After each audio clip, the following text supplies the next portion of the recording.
Here, and I thought I would squeeze in a quick session on, Friday night, just to talk about something that was on my mind this week, especially because my daughter's class got sent home to quarantine after someone took a COVID test and received a positive result and reported it to the school.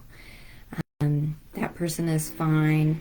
I think everyone in my daughter's class is fine. But, we all are familiar with the pressure to report whether or not we are a threat to others. I mean, I don't feel that pressure. I mean, I'm going to argue that we should not be testing at all, and you certainly should not be reporting it. Those of us who are in this truther community, I think we're generally on the same page about that. But what I thought I would do tonight is maybe try to make just a little video that could explain how dangerous this testing regimen and the normalization of that regimen is. I want to make that, I want to give an explanation of that is sort of easy for people to understand, people who haven't been digging into things like inclusive capitalism, for a couple of years. So anyway, it's been, it's been a long week, so forgive me if I'm a little scatterbrained. But anyway, I just thought it was important to talk about this. So anyway, so I'll just say at the outset that there are so many problems with the PCR test. Now, I didn't come at this kind of research from a medical or healthcare perspective. It wasn't, and I don't have a background in biology or physiology or chemistry or anything like that. So when it comes to the technical questions about things like tests or, the precise mechanism of transmission of diseases and things, that's really not my area. But I do have smart friends, and I think a little common sense goes a long way, especially in these times. So, that said, most of it, it's important to know that the PCR tests or technologies, as my friend Savannah pointed out today, they're really technologies, not tests. They are flawed. They give positive results when we have not even seen the actual proof that the COVID virus has been isolated. Okay, so there have been numerous FOIA requests here in the U.S., I believe, and also I think it was maybe in Ireland. I've seen this go on, maybe on the European continent as well, I'm not sure. But there have been requests to see the proof that the COVID-19 virus has been isolated, and that proof is lacking, or, the government has just decided that it's not even worth trying to play the game. So they have given responses to FOIA requests that say, we have no documents to provide you the kind of information that you seek. So we're dealing with a disease. I think there is some kind of a respiratory disease that's going around. We could call it COVID. We could call it, any number of things. I do think people are getting sick, and we're having fatalities. But we all know that the reported deaths and cases of the flu are way down. So there is a lot of question about the medical aspects and designation of this virus that I'm not going to touch on, but I do want to mention that those are there. Like, we don't know that the virus has been isolated, and then the test gives many false positives. It depends on the sampling rate. The inventor of the test, who is no longer alive, he specifically said that the PCR technology is not appropriate for testing for infections. So there are all of those technical problems with testing that, we can look up, and I can try to find some sources. I have lots of smart friends who tune into my Facebook timeline, and I'm sure that they have lots of sources that they could maybe post in this real time. But besides all of that, what is very troubling to me, and it should be troubling to every single person, is that the normalization of testing, not only is it, it's also dehumanizing. Like, there is no reason why normal, healthy people should have to prove that they are not a threat to other normal, healthy people, right? Like, that is common sense. It's just ludicrous that we even have to defend that view, right? It's very harmful to our children to teach them that they have to protect other people from the possibility that they might be carrying some kind of infectious disease. It's just awful. But besides that, it also leads directly into the future of work and inclusive capitalism. And so that's what I just want to go over briefly. I'll try to be brief. Okay, so we have, the controlled demolition of our economy is being run by, let's say, there are many players, but let's say liability risk management teams and insurers. So I forget, I wish I had pulled that out. I have a Time magazine that one of the articles was saying, how is the, COVID going to change our lives going forward? And interestingly, it mentions the September 11th attacks. It seems like there are many mentions of that, and I think that is, part of the spell casting of this whole episode in our history. They like to connect the beginning of the end, as it were, to the end of the end, which is now. So in a Time magazine article, they mentioned 9/11, and they say, well, we had all of these reforms come out afterward that we had to deal with. And here in the U.S., of course, there's the Patriot Act and, just doing silly things like taking your shoes off to get on an airplane, having all of your personal records accessible to the NSA and other alphabet agencies. We all know about that. And so this Time magazine article mentions that dramatic shift in our lives that resulted from the 9/11 event. Okay, in the same article, it said, it asked the question, how is COVID-19 going to change our lives? And gosh, I wish I had pulled that out. It would be too hard to dig up. I'll try to find it, take a picture, and remind me if I forget. The article suggests that pandemic insurance is going to be the norm for businesses. So corporations and businesses are all going to have multiple layers of pandemic insurance in order to, protect them from lawsuits, which, based on the willingness of attorneys to stick up for human rights these days, I don't really know that those lawsuits really would be an actual threat. Attorneys have been out to lunch. They're committed to the bar, which I guess is, it's totally corrupt. But in any event, the Time magazine article mentions that liability insurance is going to be a huge business going forward, and that all corporations, companies are going to have resilience plans to cope with major disruptions that might be caused by future pandemics or things like climate change or any major disruption that we could fathom. And they've basically told us that we're going to have multiple pandemics.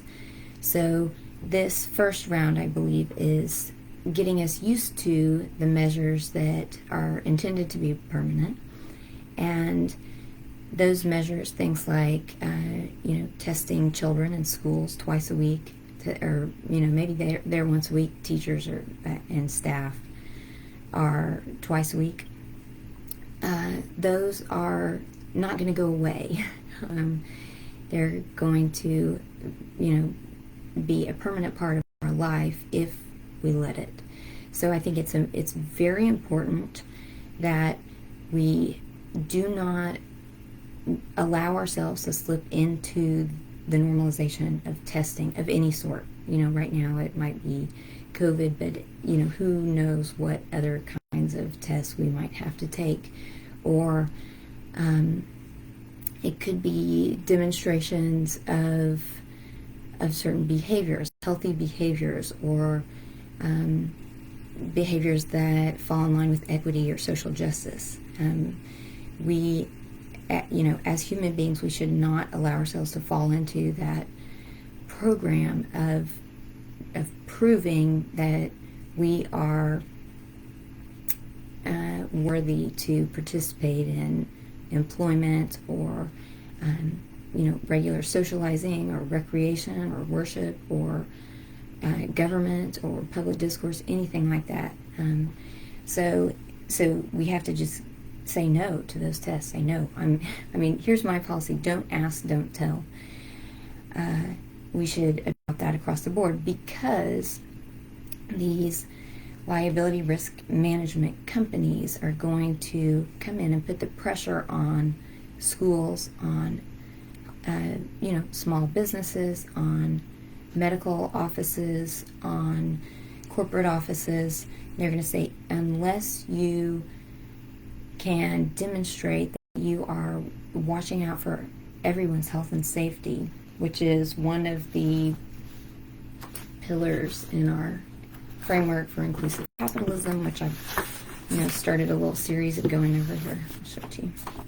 Remember this: a new compact among businesses, government, and American workers. This is fascism, plain and simple. Let me see. A new compact: businesses, government, and American workers.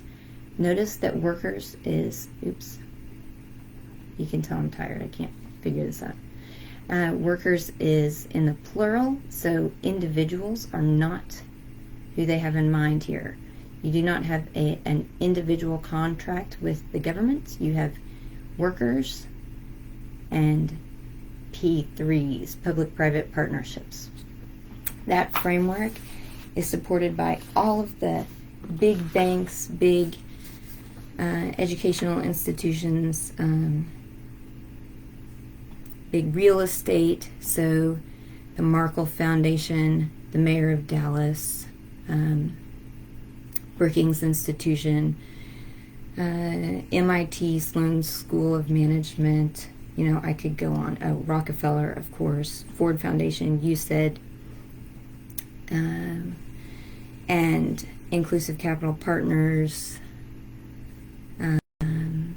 TIAA, the president and former vice chairman of the Federal Reserve, Roger Ferguson, is on this committee.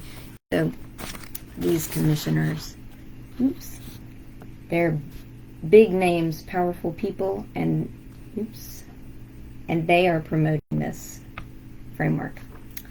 So they're serious about it. In Pillar 1 of the framework, it mentions that we need to recognize that all workers are essential and have basic rights. The corporation is going to protect the rights, not government. And then B, this is what's important right now, is we need to safeguard workers from dramatic economic dislocation, including sudden dislocation caused by crises or technological advances, by offering opportunities to continue active workforce participation and ensure that workers have a voice in establishing these policies. And under the proposals, those are principles. Under the proposals, we have health and safety. Every worker, including employees and independent contractors, should be able to do his or her job safely. So our liability risk management industry is going to come in, and they're going to try to check to make sure that you are following all the protocols, that you're having people tested, to demonstrate their worthiness to participate in work, to be on campus, or, participate in any kind of these activities. So, and the goal here is to set national workplace safety standards. Of course, small businesses are not going to be able to meet those standards. The idea, if you listen to Goldman Sachs, they gave an interview about inclusive capitalism and the Great Reset, and these executives from Goldman Sachs say, well, we're going to have a consolidation of businesses, a consolidation of supply chains. And so if you can't compete globally and in a resilient way, that means, in a digital format, then you're going to become obsolete. So they're really envisioning a world of top-down management where you have a few giant corporations control all the supply of labor, of employment opportunities, of the production of goods and services. It's all going to be controlled and managed, and the way that they're going to manage it or transition us into this model is through this emphasis on liability risk management. So when, like I said, this, my thought here is that, this, I wanted to do this talk because my daughter's school, her class only was sent home for quarantine for 2 weeks, basically. And it made me so angry. Now, I love our headmaster at the school. I think his hands were tied because the higher-ups are telling him that if someone reports this, he has to do this. This is the protocol. It comes down from the top. So that's why it's very important for employees, for parents, if you're dealing with a school, don't take the test, don't report it. Because once you report it, then someone is going to feel obligated to report it to someone else, to report it to someone else, to report it to someone else, because no one wants to violate these new guidelines that have been issued by, the CDC, although where does the authority come from? But really it's coming from their risk management firms. So these risk management insurers are going to wine and dine HR professionals. They're going to send out affiliated representatives from software companies that have tracking apps, people who have representatives from companies that have sensors and other kinds of wearable devices and technologies to track and trace, your contact with other people, so that these different, health and safety, the health and safety risks can be managed. So you're going to have to not comply at all, because the way that inclusive capitalism sneaks in is by operating on, your HR department, and people are so worried about a lawsuit that they're going to do everything that the HR department says. The HR department is going to be, like I say, wined and dined by these insurers who are in cahoots with the big banks, with the big investment funds. I mean, if you think about insurance, what is it? It's a gamble on, life outcomes, on, natural disasters, whether they're going to occur. It's a risk management gamble. So they are they're going to push any kind of policy that is going to give them extra information about the possible risks that they might have to cover with some kind of payment. So they really want to manage those risks. Also, once we have the surveillance infrastructure up, then that plays into the intelligence for social impact investing and betting on pay for success contracts, which I've talked about in other places, and Alison McDowell writes about brilliantly on her blog, wrenchinthegears.com. So we just want to prevent it at all costs. But these companies are going to have your HR department start to put in these these risk management policies, and they're going to convince people that we never want to have this kind of event happening again. We never want to be as unprepared as we were, when COVID hit. We want to protect against all of the future pandemics that are going to come at us, and every other thing, asteroids, climate change, wild bears, I don't know, whatever. They're going to say that we have to, our economy is so fragile now because they have demolished it, that we have to make sure that that we will never have a disruption in business, never have a disruption in the provision of essential services. So how do you do that? Well, once people start testing, they're going to end up being sent home. Say, this is hypothetical, but if my daughter's class was sent home, say her teacher would be included in that, and if that teacher also had another position in our school, then she would not be able to perform her duties. And so if the school couldn't cover her the courses that she offered or whatever, it might fall behind, and it's some kind of requirement for accreditation. Okay, so this is just an example. It's a sort of sloppy one. You could do a better example probably from the for-profit corporate world. But the point is to, once you start to see that there are many there are many threats. People are going to take these tests. They're always going to be, most of the time, they're going to be positive, and so you're going to end up sending people home. It creates chaos, right? And so that's bad for business. We want to mitigate that with a resilience plan. What is resilience? Resilience is the ability to respond quickly and efficiently to any kind of disruption that might occur. So it's just having a backup plan.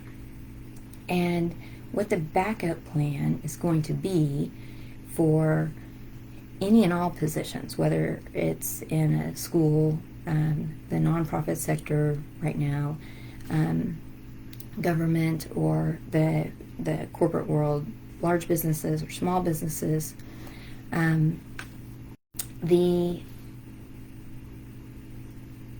was I going to go with that? The idea is going to be that we have to make sure that every single person has a backup. So that teacher who was exposed, we have to have a backup for her. So we have to be able to make all jobs sort of like interchangeable parts. Like think, the Ford Foundation is behind inclusive capitalism. And if you think about that, it's assembly line production with interchangeable parts, right? Well, we are the interchangeable parts. And the more we take the test and the more we disrupt normal operations of businesses or schools or whatever it is, then the greater the case is that we have to start sharing jobs, and then it's going to lead to gig work, basically, because there's going to be no certainty about who's going to be able to show up when. We're they're going to come up with algorithms that say any given worker is only going to be available 60% of the time. So you have to have someone as a backup. Well, corporations can't operate on that model, or small businesses really can't operate on that model unless we stop giving benefits to employees. We're going to let the federal government take care of that, and we're just going to hire people, like Uber or Instacart does, like gig work. Okay, so let me see, where is this? I wanted to show you. Oh, okay. This is the modern workforce. Okay, they want to classify you. Where is that about job sharing?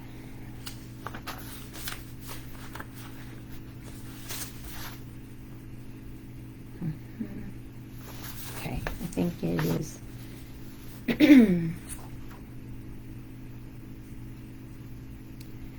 Oh, okay. Shift in. Yes. It's right there in front of me. The proposal number 2, which is the shift in employer attitude would improve worker retention. They're going to retain you, but it's going to be as a gig worker. Expand the quality and capability of our workforce and company output, as well as companies' responsive capacity. Responsive, that's resilience. It means that you are able to adapt to, whatever situation is going to send you into work from home. As well as companies' responsive capacity and consumer health by maximizing job-preserving policies such as work sharing. Workers should have input into these policies, how nice, including an opportunity to be consulted on basic issues. And then it goes right into, in addition, the government should expand, modernize, and fund state unemployment insurance systems for furloughed workers and unemployed contractors. Okay, the tests are arbitrary. They are designed to cause the very disruptions that the resilience plans are supposed to respond to. Okay, so it really is a problem and a reaction and a solution.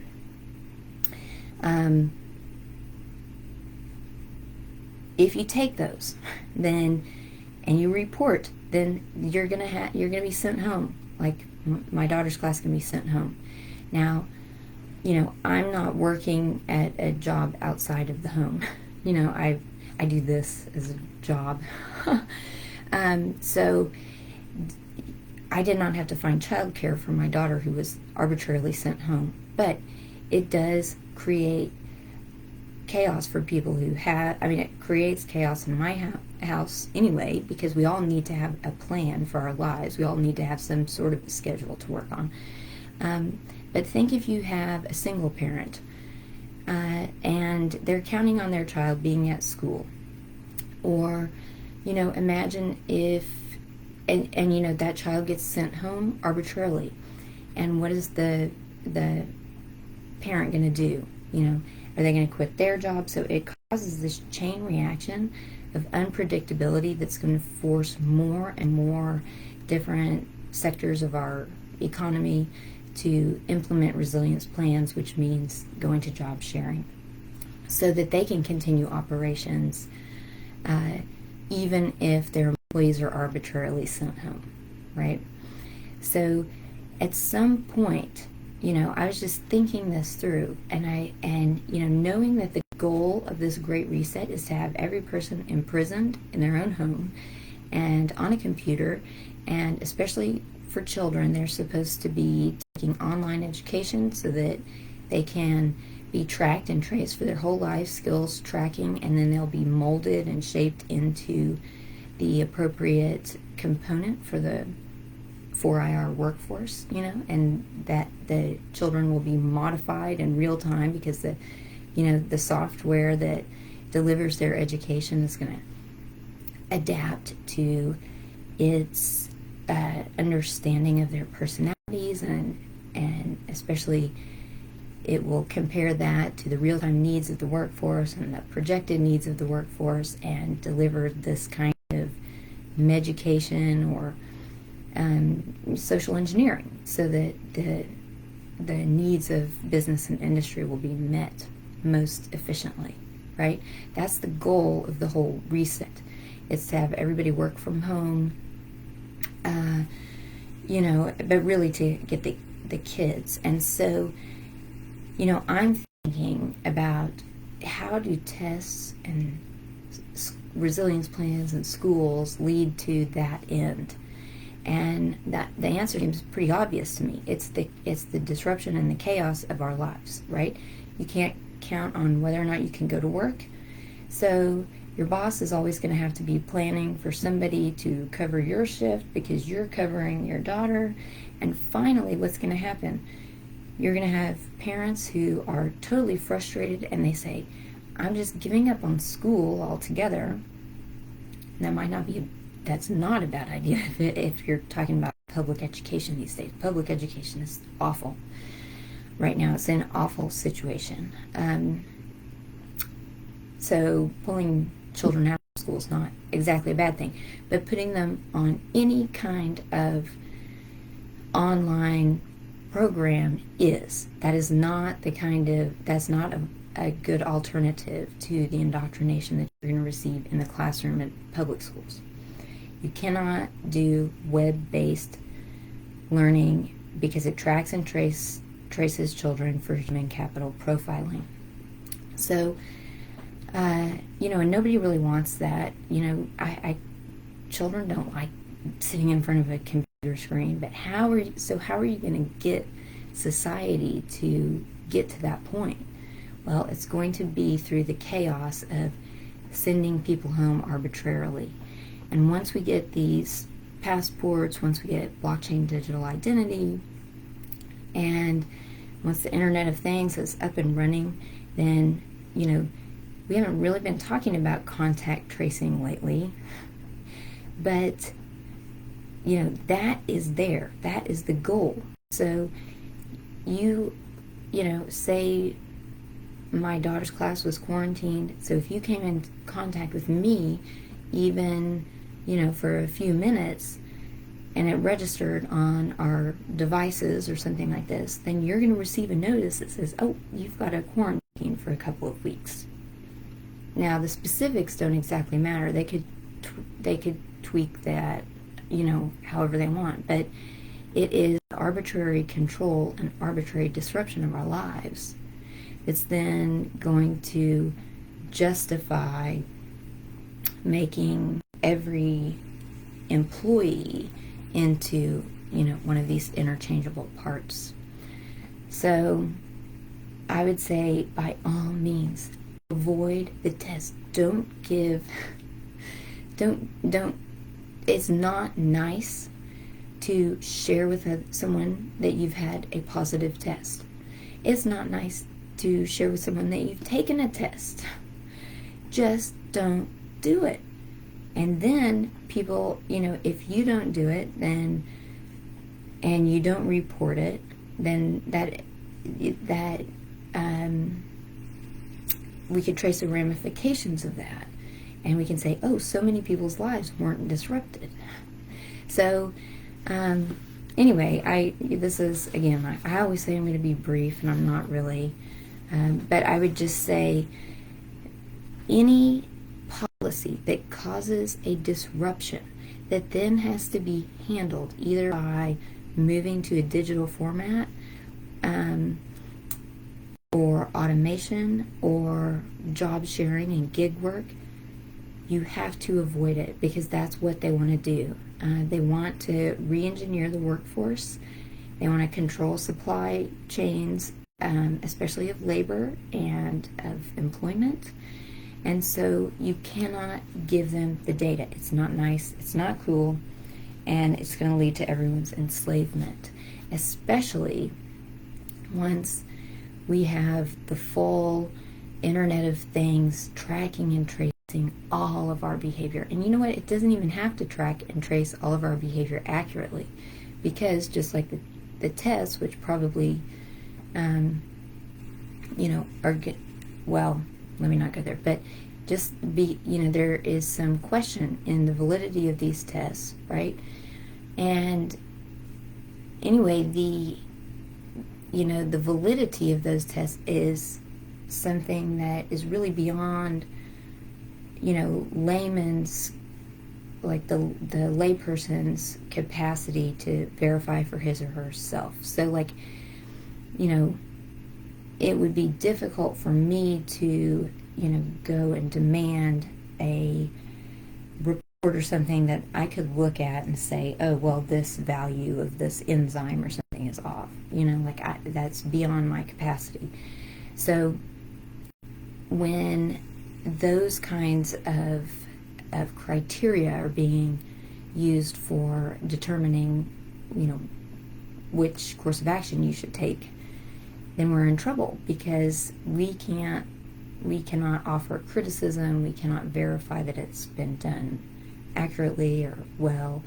And the same thing's going to happen with contact tracing. It's not like I could hack into the Internet of Things and say, oh, well, no, there was a blip here. I wasn't really on this street at that time talking to that person. I'm not even going to know what specific interaction is triggering an order for me to quarantine, right? Like that kind of process is beyond the average person. So we need to be very cautious about allowing those kinds of high technologies to determine whether or not we have to be imprisoned in our house for a couple of days, right? If it's something that we can verify, that the average person can present evidence and say, oh, no, wait, this was a mistake, that's one thing. But when we're dealing with very high technologies that only a certain core of experts can really understand, that's a very dangerous precedent, because, we're just going to get used to listening to the experts say, oh, ding, ding, ding, ding, ding, you're out. And, this is Kurt Vonnegut, it's George Orwell, it's everything that we've been warned about. So anyway, I hope this was not too long and rambling. I hope it was helpful. And you guys are really awesome on 9:44 on a Friday night with a tired mom. Anyway, I'll try to, I want to talk about collective impact, so maybe in the next couple of days I'll do a little talk about that. So anyway, you guys have a good night, and don't stay safe. Do something else. Okay, we'll see you. Bye-bye.